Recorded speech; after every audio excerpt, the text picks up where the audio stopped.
Hello and welcome to the winter quarter 2025.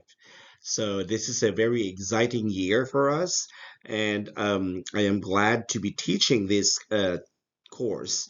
This course is supposedly to be taught by Professor Juan Valentine, but Professor Valentine is now very much focused on finishing his dissertation for his PhD in management, and we wish him good luck.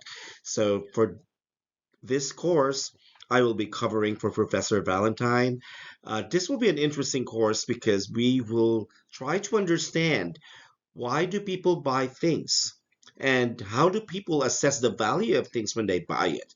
So this class is not just a business class, but it's more of like um, getting into the theories of psychology and understanding why people buy regardless of price, regardless of the design. Sometimes the design looks really awful.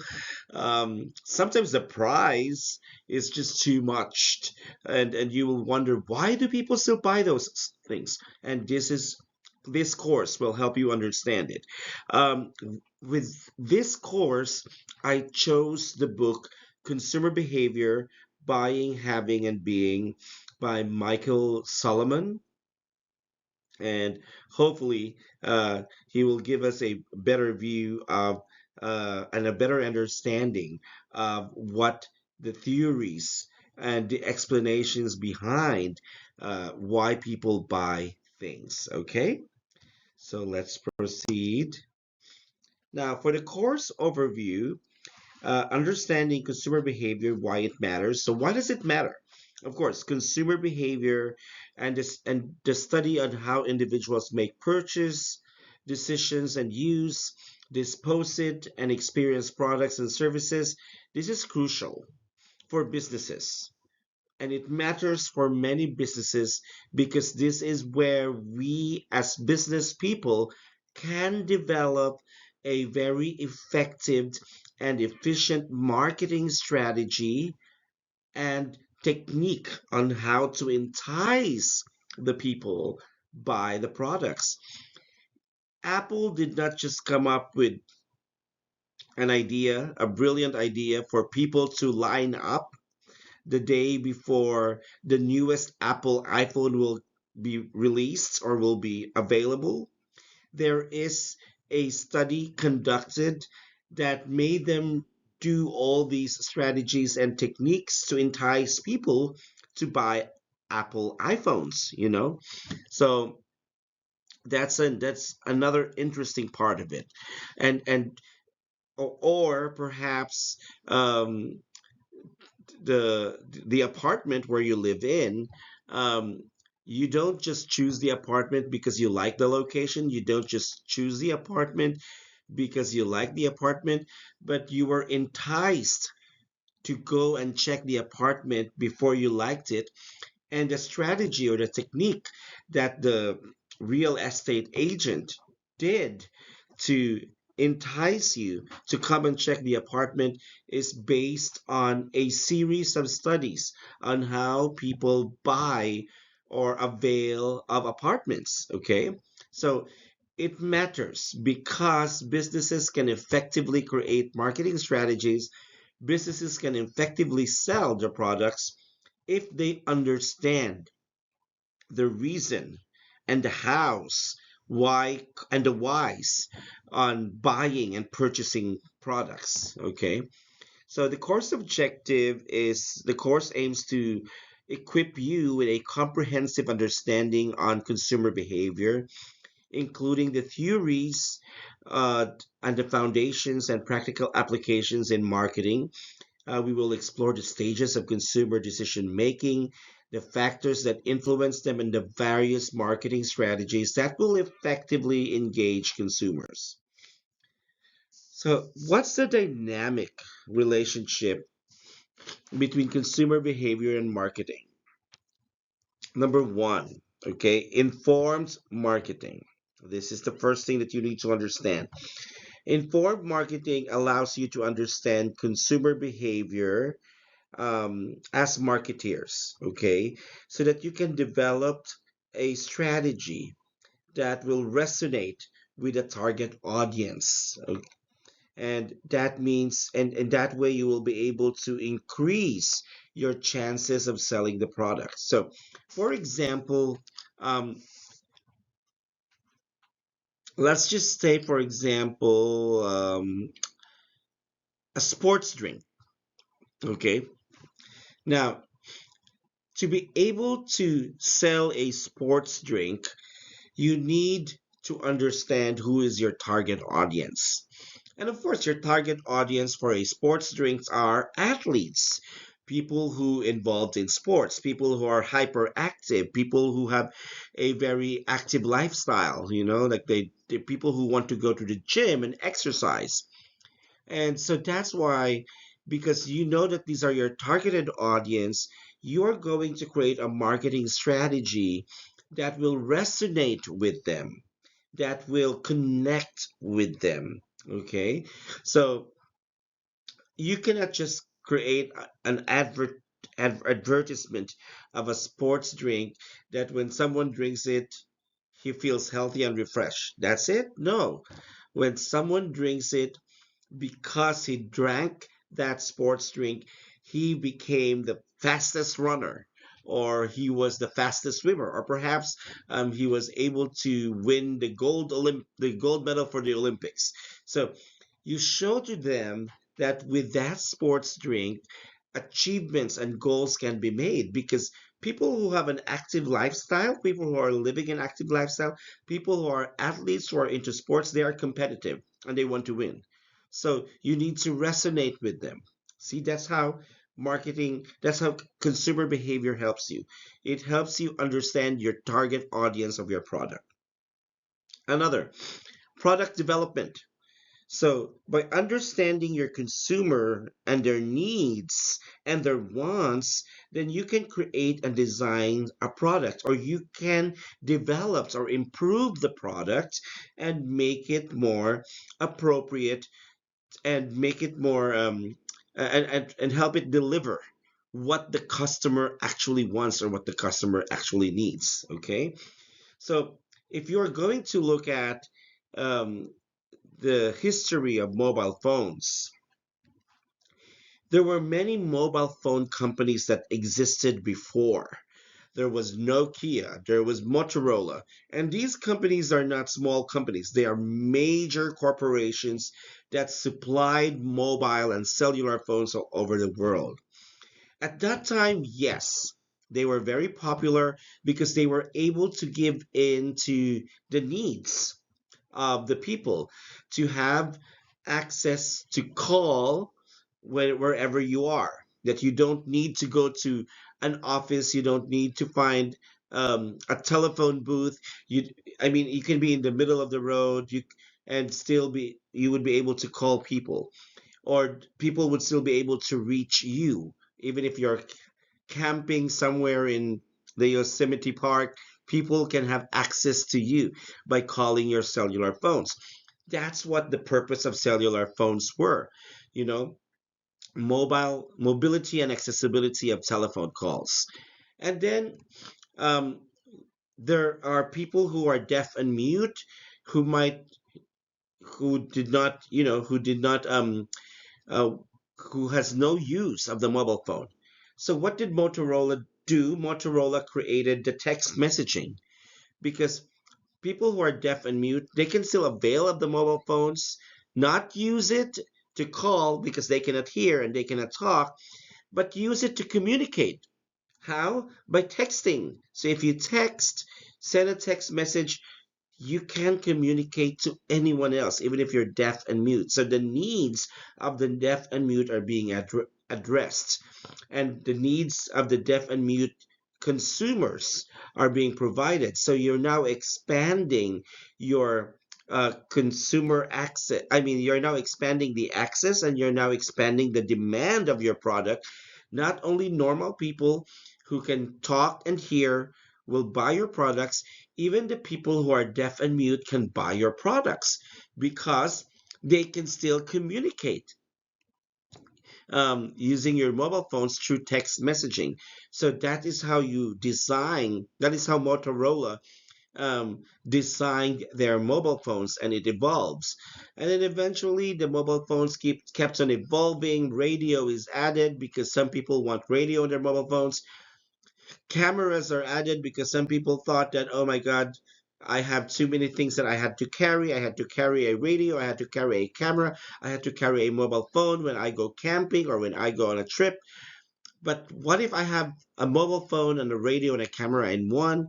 So the the the product development, the product design, the innovation, the changes in the products are actually a result of consumer behavior studies.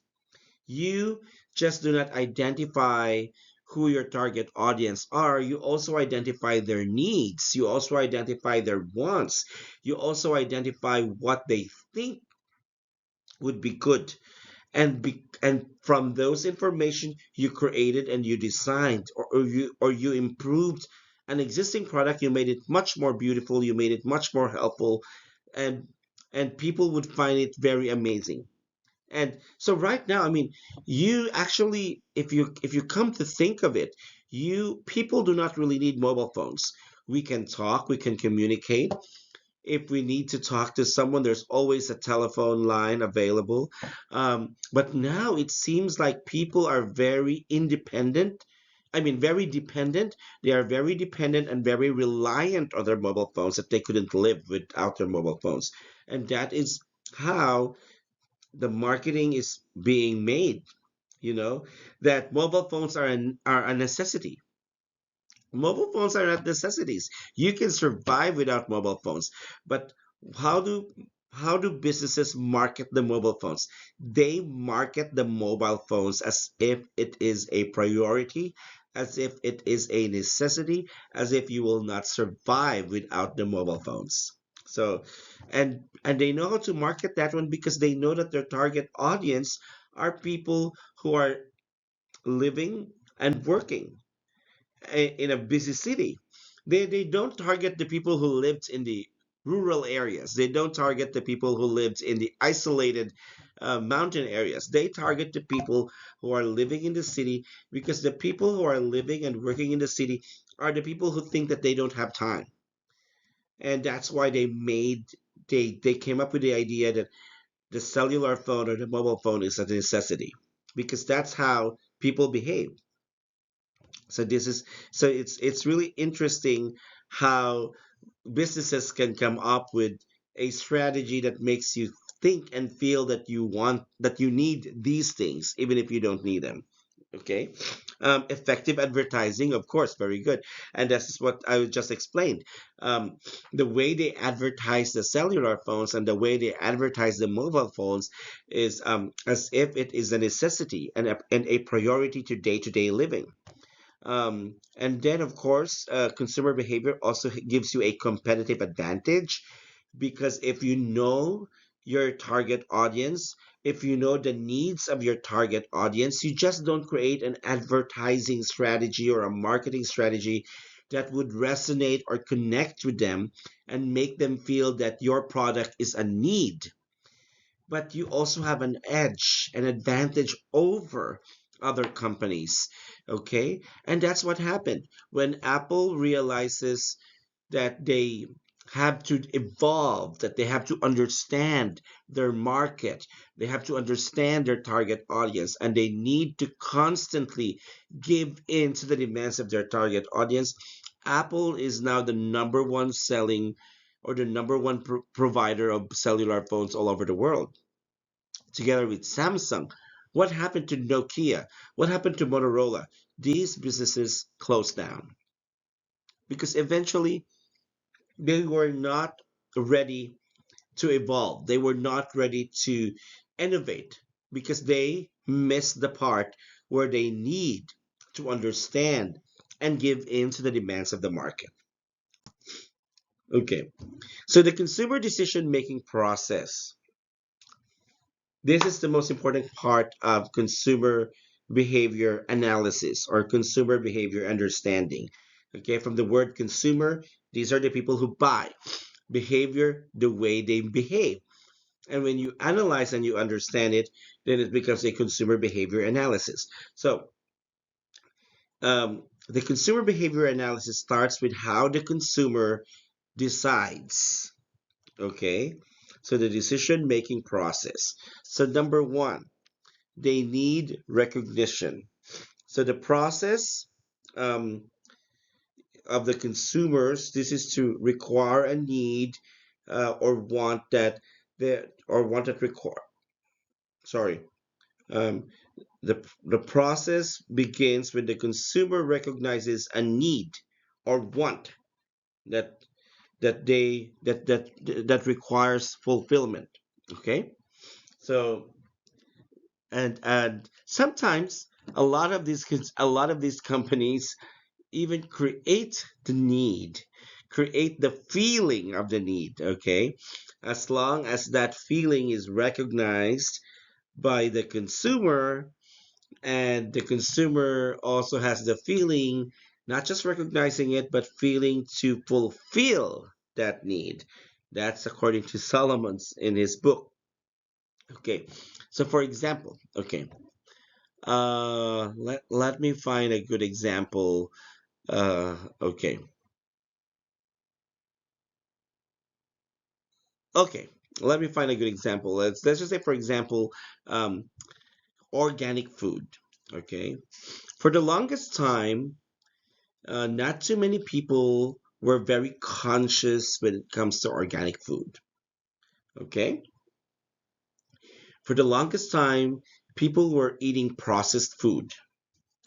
The lifespan of the Americans, when at that time when they were eating processed food, was at an average of 60 to 70. Okay, 60 to 70 years old. That's the average lifespan of many Americans eating processed food. Now, this drive or this movement of putting emphasis on organic food, saying that organic food is the healthier option. And because it is the healthier option, it cannot just help you get avoid of the diseases, but it might extend your lifespan. So if the average lifespan of American is from 60 to 70 years old, then you might be able to extend your life longer to 80 or 90 if you eat organic food. Okay, but it's does that really assure you that your life will extend longer? Does that really assure you of 100% good health condition and good health status of your body if you eat organic food? No, it does not assure you that.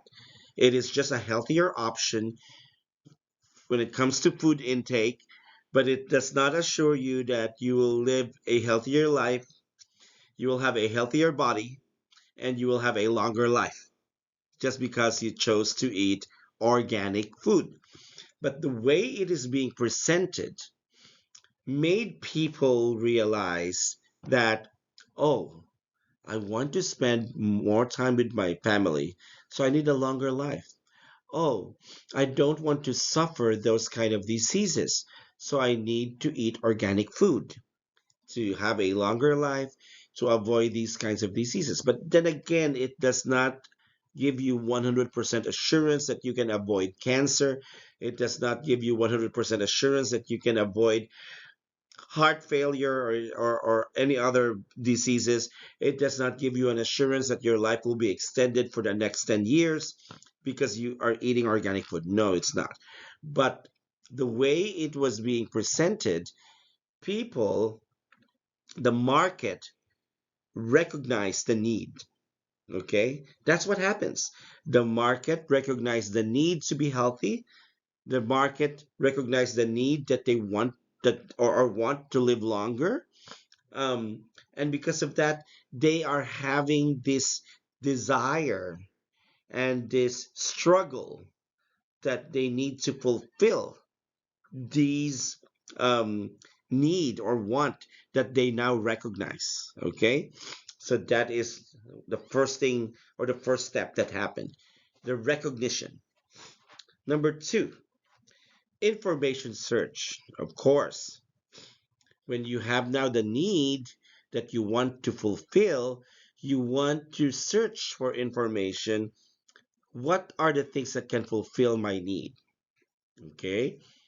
And when you search for information, of course, you will see a lot of information that large scale farming uses a lot of pesticides, and these pesticides can actually go into the system of the crops and the vegetables and the fruits that you eat. And these chemicals that are taken into the system of the fruits that you are eating will eventually go into your system and can put you at risk of cancer. Okay, so now you want to avoid cancer because you saw probably your friend or your neighbor who got cancer, and you don't want to experience the pain that they experience. So now you're looking at it, and then you look at organic products, and you notice that organic products do not have um, chemicals involved in the planting and the growing of these products.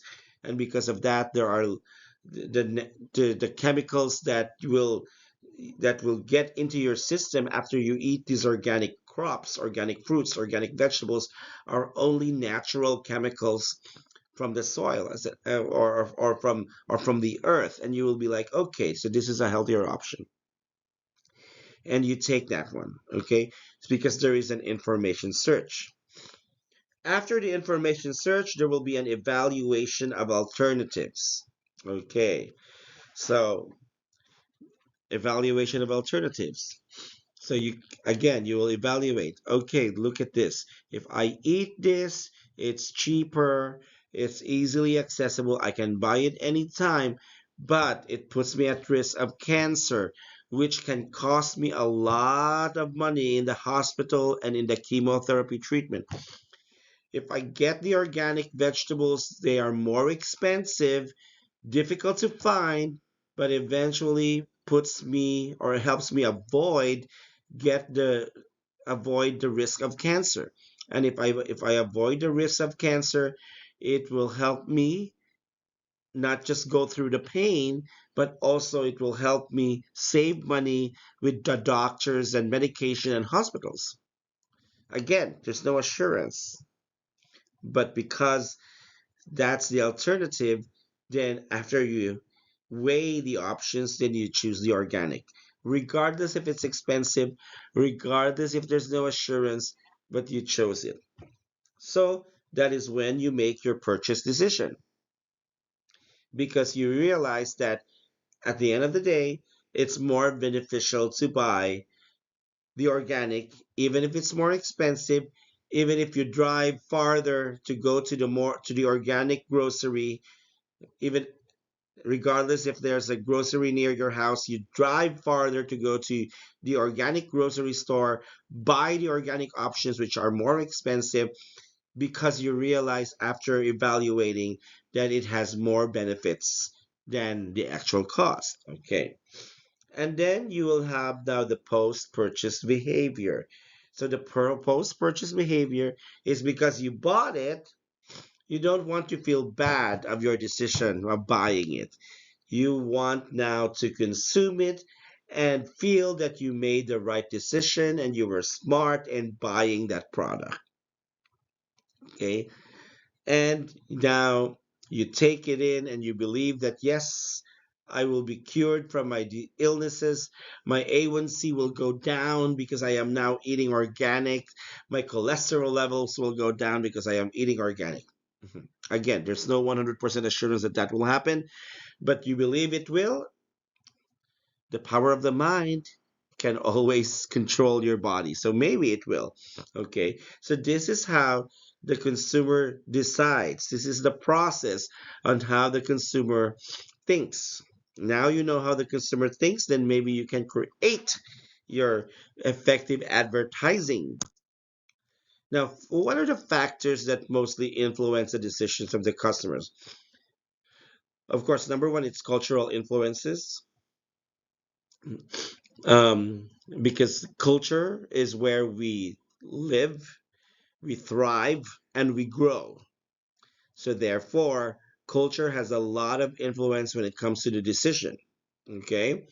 Um, you will be wondering how come the rich people always want to buy branded things, because they grew up seeing that their parents, their neighbors, their classmates, because they go to private schools, are always using branded items.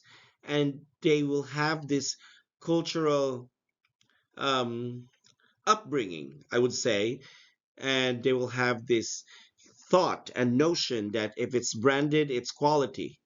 And if it's branded, and if this is the brand that I will be using, it will put me on a place in a society where they will accept me for who I am because I am using products that they are using. Okay. In the same way that you cannot sell swimsuits and bikinis in the Middle East, because culturally they will not be wearing it because it's totally against their culture, right? So, cultural influence is one of the biggest factors that affect the decision making of consumers. When they do the evaluation process, step three, it's the culture that affects a lot. Next, social influence. Remember step two in the customer decision making process when they try to get information? Sometimes a lot of the information comes from social influence. For example, when you go to a restaurant, when you choose a nice restaurant, you don't choose a nice restaurant because it looks nice, because the menu looks nice, but you choose the nice restaurant because you saw that there is a Michelin star posted right out front. Or perhaps when you go to the comments section, or when you go to the um, review section, the reviews of the people who ate in the restaurant or the people who made comments about that restaurant are all positive. They're all good. So you are now socially influenced that, okay, I'm going to go and eat there because everyone says it's good. Personal influence, of course. It's your personal choice. You're the one buying, you're the one consuming, so it's your personal choice. So, personal influence is also a big factor in your decision making. And psychological influence. Okay, psychological influence, it depends because, again, you recognize this need. And because you recognize this need, you want to fulfill it, and because you want to fulfill it, that pushes you to buy things. So the question is, when you buy things, do you feel happy? A lot of consumers are like that. They buy things because it makes them happy. They feel that after all the hard work that they have done, they deserve to reward themselves. They deserve to make themselves happy because they worked hard to earn the money. And that money that they earned from working hard, it should be used to buy things that would make them happy. So psychological influence also affects. Okay. So I've already explained all these factors. So let's proceed to the motivation and consumer behavior. Um, of course, you know Maslow's hierarchy of needs. We buy products based on needs. And then when we evaluate them, sometimes we buy the not so priority because we have this psychological influence that maybe this one will keep us more fulfilled rather than buying food. Okay, so some people are like that. um, when I went to Thailand, I'm not really sure, maybe our Thai students can help me explain this. A lot of the Thai people are skinny and slim, and but they have really really amazing and good looking skin and very smooth and clear skin. And I asked, like, what's the water in Thailand? Why is everyone in Thailand really have smooth, glowing, fair skin? It could be the water, it could be the air. And then one of my students said that, oh no, looking after yourself, buying products for your skincare It's kind of like a priority in Thailand. And I thought, well, what about, the poor people in Thailand? I mean, food should be their priority first, and the skincare can come second. And they said, no, no, no, because they realized that if they look after their skin, good looking skin, healthier skin can open more opportunities to get a job in Thailand.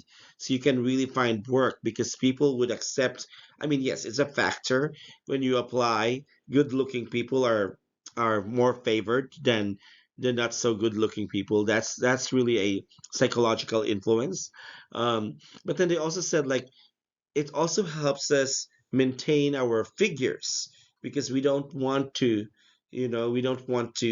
put on weight by eating a lot of food.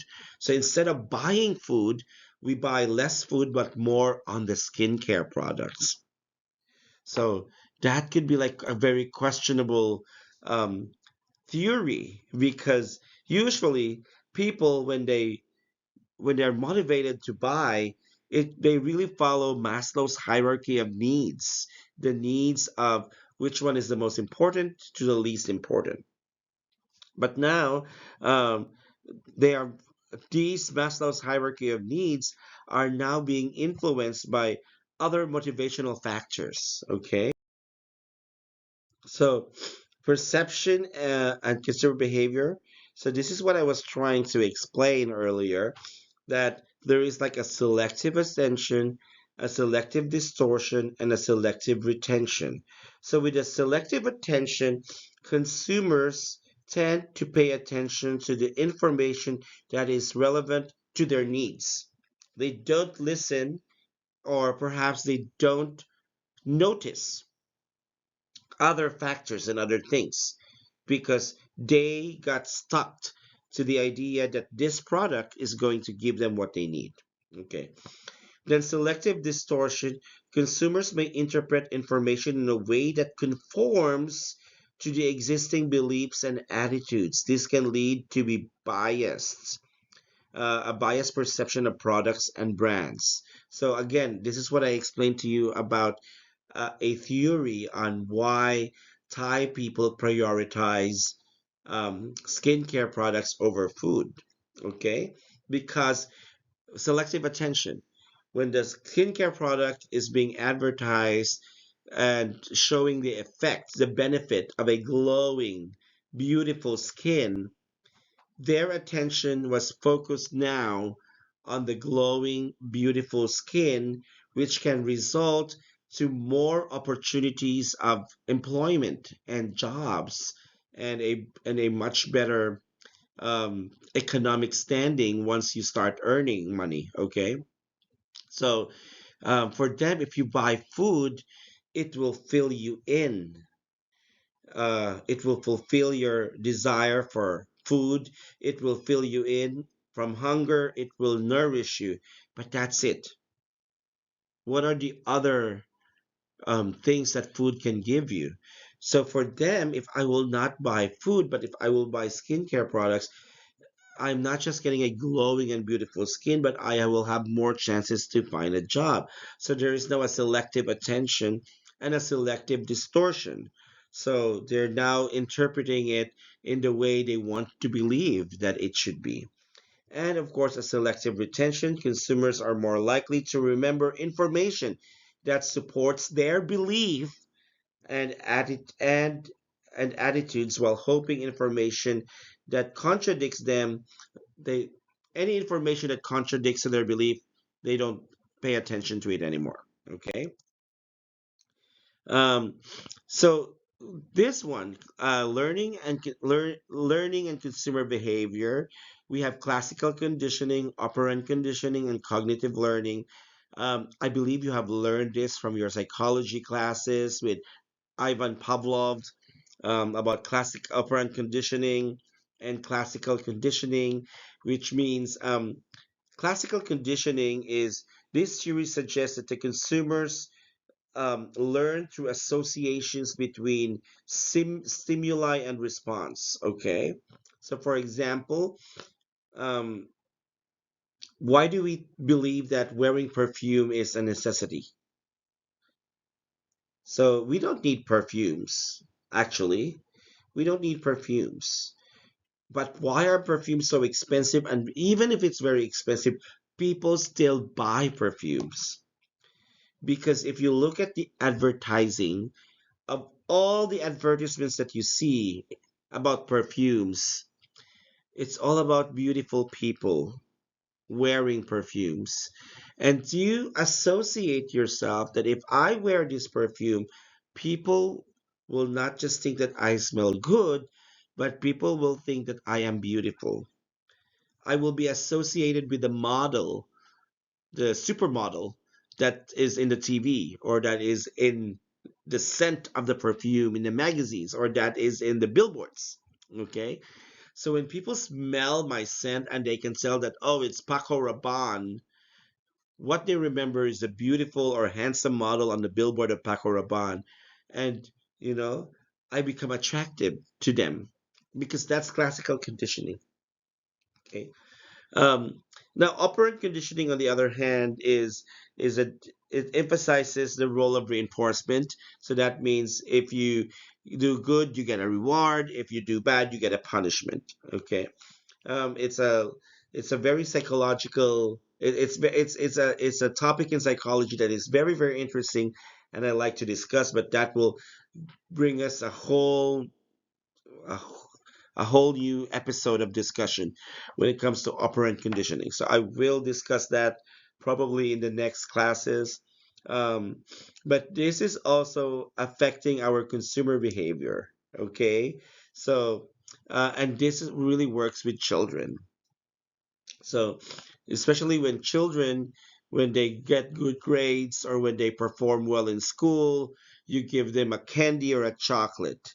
So now they see that every time I perform well, I get a chocolate. So there's a reward, and that's when um, consumers they buy. I buy chocolates because every time my son performs good in school, I give him a chocolate. So with the chocolate, I am able to put my son or my daughter in a good to perform well academically. Okay, and there's cognitive learning, attitudes of consumer. So these are the applications of consumer behavior.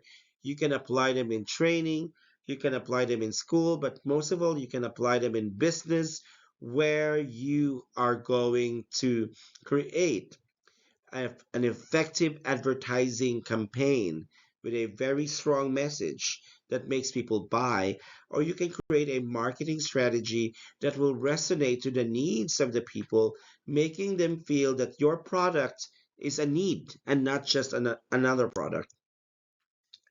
So, the key takeaways of this lecture is understanding consumer behavior is paramount for successful marketing. By comprehending or understanding the intricacies of the decision making process when people buy. Because people don't just buy because they want to buy or because they find it interesting to. No, people undergo, we explained that. There is a decision making process when people buy. The recognition of need, finding information on how to fill that need, evaluating. After evaluating, you purchase. After you purchase, there's a post purchase behavior, which is like affirming that they made a right decision. And consumer behavior studies will help you do this. I am not going to discuss in details everything on the slide because otherwise we will miss out on the next week's lecture.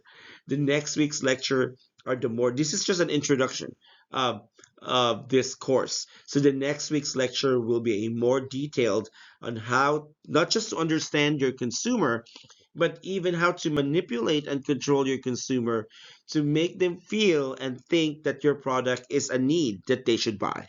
Okay, so thank you for joining me here today in this lecture. Thank you for joining me here for this short introduction on consumer behavior and market research.